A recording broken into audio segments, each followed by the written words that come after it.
Hello guys, જય માતાજી, જય શ્રી કૃષ્ણ, જય હિન્દ, જય Bharat. Welcome to our new blog after good evening. અને હું બસ રેડી થઈ ગયો છું.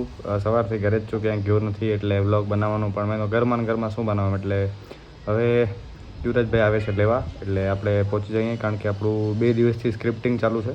એના કારણે 2 દિવસથી હું બ્લોગ નથી બનાવી શક્યો, બટ આજે we will try to make good blog. અને અમુક 1-2 ટૉપિક ઉપર ચર્ચા પણ કરવી છે, કે જે હાલ ફિલહાલમાં હમણાં બધું ઘટી રહ્યું છે. તો બસ બના રહેજો. નવા હો તો ચેનલને સબસ્ક્રાઈબ કરી લેજો. બાકી મોજ કરો. મમ્મી કો ટોપી પહેના દિયા. તે ક્યાં જોયો એ? રાતે અમે જોયા હતા. કોણ બને? ફેસબુકમાં. હા, મમ્મી ફેસબુક વાપરે, ફૂલ ટેલેન્ટેડ. એક જ છોકરી હતી, બેઉની બાજુ મૂકી હતી. એ ફોટો એટલે એડિટ કર્યો હતો, કે એક જ ફોટો એટલે 2 વખત દેખાઈને લે રાખ્યો હતો. ખબર નહીં, જોયા હતા ખાલી ફોટા જોયું. નીવડા ટોપી 2 જાણે હે પાસે કે ટોપી 2 ની હતી ને? હે? ટોપી 2 જાણે નહોતી? 2 જણાને ક્યાં હતી ટોપી? હતી. મારી હું જોઉં તો 2 ફોટામાં 2 ફોટા મમ્મી હું જોતો. ક્યાં ગુંડા બનેગા તો? 2 ફોટા હું ન ઓળખાણું. હું તો એક તો મને ગોવા કાનું યુવરાજ. જીવરાજ. જીવરાજ નહીં, યુવરાજ. એમ તો નામ નહીં આવડતો હરખો. ભગવાન ભગવાન હું એ નથી ભાઈ, મને નથી ઓળખતા મારા ઘરવાળા. ભૂલી ગયા. ભૂલી ગયા. એ હેન્ડસમ મુંડા ઇન ધ હાઉસ ગાઈઝ. અને આ યુવરાજભાઈની ડાઇનિંગ હોલ છે, હરસિદ્ધિ ડાઇનિંગ હોલ. ભાઈ એક વખત જરૂરથી મુલાકાત લેજો. આ ગોપીગોલા અને આ જુબેલી ગ્રાઉન્ડ એકદમ સામે, અહીંયા નીચે બેઝમેન્ટમાં છે. તો handsome Munda, what is the plan? Plan is સેવા. બે સેવા કરી અને આપણે આપણા કર્મ તરફ પ્રગતિ કરશું.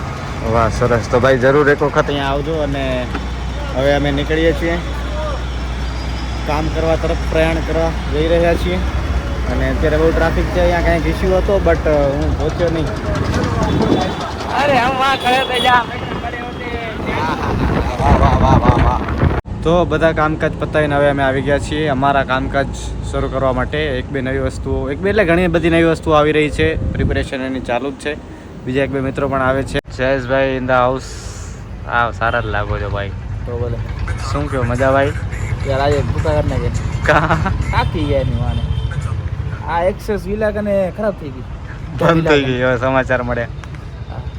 પછી આનાથી લેવા ગયા. આનાથી લેવા ગયા, આનાથી લઈ આનાથી બે થી. પછી અમે પછી ચાલુ થઈ ગઈ. પછી રસ્તા બંધ થઈ ગઈ. ગમે પછી પછી લીવા બંધ થઈ ગઈ. ધક્કો પછી ચાલુ થઈ ગઈ. તારું બધું ગમતું નથી આને. હું અડ્યો એટલે ચાલુ થઈ ગઈ. ભૂલો નહીં તડકામાં કોર કામ લાગ્યું હતું નહીં.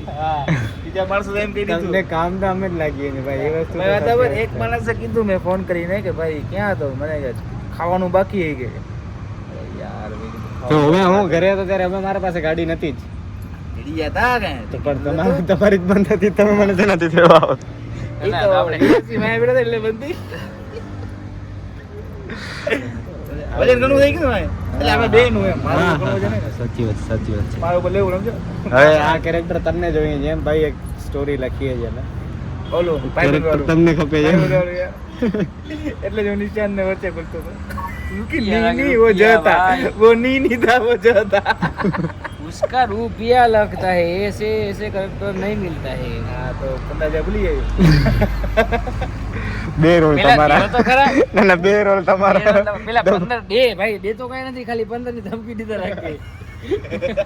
ના આ અમારો ફાયદો પડે. એ ઓલા 15 નું 35 નું શું થયું? કયા વાત હતી? 35 નો મને ખાલી માવો ખબર એક મળે, બાકી કઈ 35 આપણે લખવા બેસી અમે. અને બીજા 1-2 મિત્રો આવે કે કારણ કે 1-2 બીજા શૂટ પણ છે. ધંધાની વાત થઈ ગયો હમણાં. હા, સરસ કરો ધંધો. ધંધો નહીં, તમે હવે બિઝનેસ કરો. ધંધા કરવાનું બંધ કરો તમારું.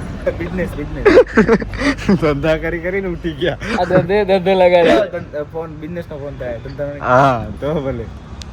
યુવરાજભાઈ નો વિડીયો શૂટ કરે છે. એટીટ્યુડ વાળો ડાયલોગ નો વિડીયો બનાવવો છે.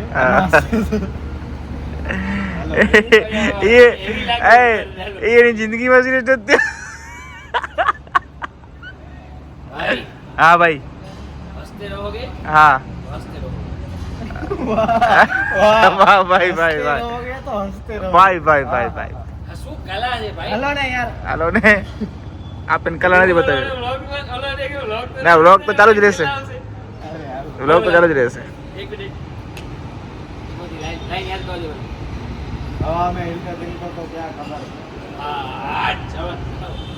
આની લાઈને મને યાદ જો કે બોલો નહીં એને 1 2 3 રોલિંગ એક્શન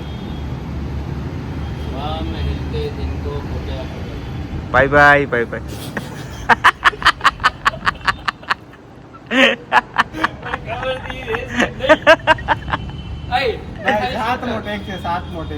સાતમો ટેક છે એક્શન ઇરશાદ મારે નથી બનાવો બનાવો ये बंदा ये 15 सेकंड की रील बनानी थी अच्छा ओके 15 આનો ફરી ગયો 15 સેકન્ડ ની રીલ બનાવવા માટે 10 ટેક લીધા છે આ ભાઈએ ભાઈ અમારો ખાવાનો આવી ગયો છે અહીંયા ચર્ચા ચાલુ છે કે હવે ક્યાં બેસીને ખાવો ભાઈ અમારા બીજા મહેમાનો પણ આવી ગયા છે હજી એક અમારી માનસિક આવી ગઈ છે ચાવી આવી ગઈ છે મિત્રો અમારી હવે અમે એક સ્પેશિયલ રૂમમાં એમને આ ગાડીની ચાવી કોની है किधर है एक्टिवा किधर है वो मेरे को चाहिए હાલો ભાઈ પહેલા હવે અમે થોડો કંઈક નાસ્તો બાસ્તો કરી લઈએ પછી સુજાડે અને પછી ચર્ચા થોડી ઘણી ઓલમોસ્ટ થઈ ગઈ છે થોડી ઘણી બાકી છે હવે તો કેમ કે સ્ટોરી લખીએ છીએ ને એન્ડ પાર્ટ સુધી આવી ગયા છીએ હવે એટલે હવે આ યાર તમે छोड़ा बच्चा गुस्सा हो गया गाइस आए एने के राडूनगर भूंगरा खाई ले हेलो हेलो भाई पहला नाश्ता કરી લઈએ આપણે हेलो हेलो भाई हेलो हेलो અમે આલી ગયા મિત્રો અમે અહીંયા ભૂંગળા બટેકા ખાઈ રહ્યા છીએ ને આ અમને અહીંયા બળતરા દે છે કે હું આ ખાઈ આવીને ઓ ખાઈ આવીને હા હા હા હા હવે આલી જ આવેલી જો કેટલા ભૂખ્યા જાય કોઈને રસ નથી કોઈ હાથમાં તો પેલા ભાઈ રસ લઈને બેઠા જી હા હા હા ખાઈ લઈએ પેલા ખાઈ લી રસ પીવાય શરૂઆતમાં જે વાત કરી કે પહલગામમાં જે હુમલો થયો એના વિશે તમે શું કહેવા માંગશો દુઃખ છે અને દુઃખથી જાજો ગુસ્સો છે જે ઘટના ઘટી છે નિયતથા ઉપર આવે અપમાનિત કરીને જે માર્યા છે ને એ બહુ ખોટું થયું છે અને આનો બદલો ઘણા વ્યક્તિઓને ચૂકવવો પડશે એમ કરવો જ જોઈએ હવે થોડોક આ વસ્તુમાં આપણે સિરિયસ થવો જોઈએ અને મેઇન વસ્તુ તો એ છે કે જે ધર્મ પૂછીને માર્યા છે જાતિ પૂછીને નથી માર્યા એટલે હજી પણ આપણે જે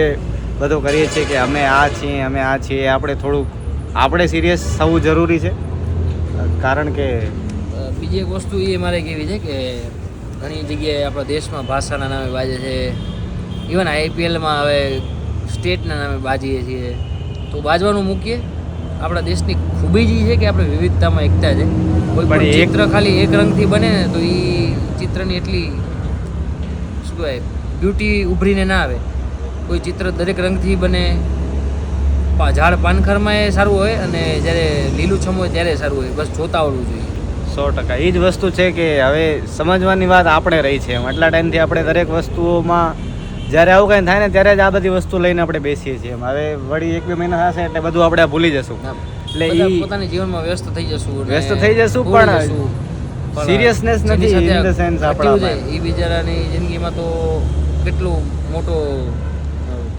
ગેપ પડી જશે કાલે જ એક સરસ એક મેં સાંભળ્યું કે આપણે બસ બધા જમી કરીને આ બધા ઉપર ડિબેટ કરીએ છીએ આપણે આરામથી જમી પણ લીધું છે ખાઈ લીધું છે ફરીએ છીએ મોજ મસ્તી કરીએ છીએ વળી યાદ આવે એટલે ડિપ્લોમેટિક વસ્તુઓ ઉપાડીને આ સાચો છે ને આ ખોટો છે ને સાચા ખોટાનો પ્રશ્ન જ નથી અહીંયા આ વાત આપણા સ્વમાન ઉપર છે ને આપણી જાત ઉપર છે એટલે આ નાત જાત બંધ કરવી પડશે ને બીજી વસ્તુ એ છે કે જો હિન્દુત્વ તો ઠીક છે સનાતની છીએ આપણે બધા તો એ વસ્તુ ઉપર થોડુંક વધારે ભાર આપીએ ને એ વસ્તુની વાસ્તવિકતા સિરિયસનેસ જરાક વધારે સમજીએ તો આપણા માટે સારું રહેશે અને સંઘ શક્તિ કલિયુગે અને એક સાથે રહેવામાં જ મજા છે અને એક સાથે જ જો બધા હશું ને તો જ ક્યાંક થઈ શકે, નહીં તો એટલા બધા વસ્તુઓ ને એટલી બધી રાજનીતિ તમે કહી લો ને એટલી બધી અમુક ઘટનાઓ ઘટી રહી છે કે જે આપણે ભાંગવા તોડવા માટે ઘટનાઓ ઘટી રહી છે. આપણે સૌ જાણીએ છીએ પણ આપણે એનાથી અજાણ થવાનો પૂરો આપણો પ્રયત્ન કરીએ છીએ. જેટલો વાંક સામેવાળા પક્ષનો છે એટલો જ પક્ષ આપણો જ હું તો ગણી શકું એમ, કારણ કે આપણે એટલા સિરિયસ નથી ત્યારે જ આ બધું થાય છે ને. અને ભાઈ હિન્દુ છો સનાતની છો તો એ સ્વીકારતા શીખો. ખાલી સ્ટેટસ લગાવવાથી હિન્દુ સનાતની નથી થતું. અને તમે ચલો એવું જરૂરી નથી કે બધા યુદ્ધ કરો ને બધા લડી જ લેવું છે. એટલીસ્ટ આપણે આપણા વિશે નોલેજ તો હોવી જોઈએ ને. આજના છોકરાઓને તમે પૂછો ભાઈ હિન્દુ શબ્દનો અર્થ શું છે, સનાતન શબ્દનો અર્થ શું છે, તો એ નથી ખબર. આપણી હિસ્ટ્રી શું છે એ નથી ખબર. પાશ્ચાત્ય સંસ્કૃતિને આ બધું બીજાનું અપનાવવામાં આપણે ગુમાવીએ છીએ, આપણે જ પોતાનું જ બધું ગુમાવીએ છીએ. એટલે જ્યાં સુધી આપણે આપણું નહીં શીખીએ ત્યાં સુધી આપણે બીજા ઉપર પણ કાંઈ આંગળી ઉપાડવાનો મતલબ નથી. અત્યારે આપણે જે કરી રહ્યા છીએ ને બધું આંધળું અનુકરણ છે. ક્યાંક ફેસબુકમાં, ઇન્સ્ટાગ્રામમાં, વોટ્સઅપમાં કંઈક વાંચ્યું, અચ્છા ઓ આમ થયું. એટલીસ્ટ તમે વાંચો તો ખરા, તમે તો સમજો તમે કોણ છો એમ. એટલે જ્યાં સુધી એ બધી વસ્તુ નહીં થાય ત્યાં સુધી આ બધી વસ્તુ થતી રહેશે. જ્યાં સુધી આપણે નહીં સમજીએ ત્યાં સુધી સામેવાળા તો સમજવાનો આપણે પ્રશ્ન જ ને આપણે અપેક્ષા પણ ન રાખવી જોઈએ. બસ આપણે સમજીએ અને દુઃખ છે આવી બધી વસ્તુનો ને આશા છે કે જલ્દી જ આનો કંઈક રસ્તો નિવારણ સારા લેવલે થશે. મને ઘણા બધા નિર્ણયો સારા લેવાયા પણ છે અને ઈચ્છું છું કે હવે એમ ભારતની એક એવો રહી છે કે ભાઈ આપણે પહેલો વાર નથી કરતા, પણ હવે એવું લાગે છે કે કરવું જોઈએ, જરૂરી થઈ ગયું છે. એટલે ઘણું બધું છે. મેઇન વસ્તુ હું તો એટલું કહેવા માંગીશ કે સનાતની છો તો એ દેખાડવો જરૂરી છે. ઓકે, જિંદા હો તો જિંદા નજર આના જરૂરી છે એમ. એટલે હવે જિંદા નજર આના બહુ જ જરૂરી હો ચૂકા. એટલે થોડોક સિરિયસ આપણે થઈએ, સમજીએ, ખાલી વાદ વિવાદમાં ના રહીએ, કંઈક કરીને બતાડીએ. અને એટલીસ્ટ આપણે આપણા વિશે તો ખબર હોવી જ જોઈએ કે જે આજે નથી ખબર બધાને. બધા ફાલતુ વસ્તુઓમાં અને દેખાદેખીમાંથી ઊંચા નથી આવતા, એનામાંથી બહાર નીકળીએ. મેઇન વસ્તુ એ જરૂરી છે. તો ઘરે પણ આવી ગયા છીએ. એક મીટિંગ હતી અને સ્ક્રિપ્ટિંગની ચર્ચા ને બધું પત્યું. પછી હવે ઘરે આવી ગયા છીએ. અને મેઇન વસ્તુ હું એટલો જ કહેવા માગું છું કે આ ઘટનાથી બહુ જ દુઃખ છે અને થોડુંક આપણે સમજીએ આપણા સનાતનને અને આપણા ધર્મને. બાકી તમે બધા બહુ જ સમજદાર છો. મારે વધારે કશું જ કાંઈ નથી કહેવું. વ્લોગ ગમ્યો હોય તો જરૂરથી કોમેન્ટમાં જણાવજો અને તમારા પોઈન્ટ ઓફ વ્યૂ પણ કોમેન્ટમાં જણાવજો. તો મળીએ છીએ નેક્સ્ટ બ્લોગમાં. જય Shri Ram. Big thank you for being here.